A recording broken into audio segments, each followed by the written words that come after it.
अचरा पसार दया मांगता ने दया दे दया गुरुजी ला रोज रोज गरवा अपना के अमर सोहागवा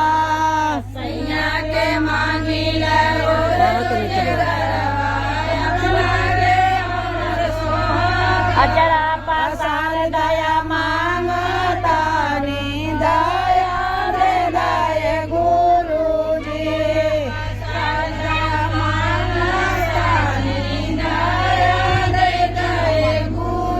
एक मांगेला रोज रोज गरवा के अमर सोहागवा रोज रोज गरवा पतोइया के अमर सोहागवा अचरा पसार दया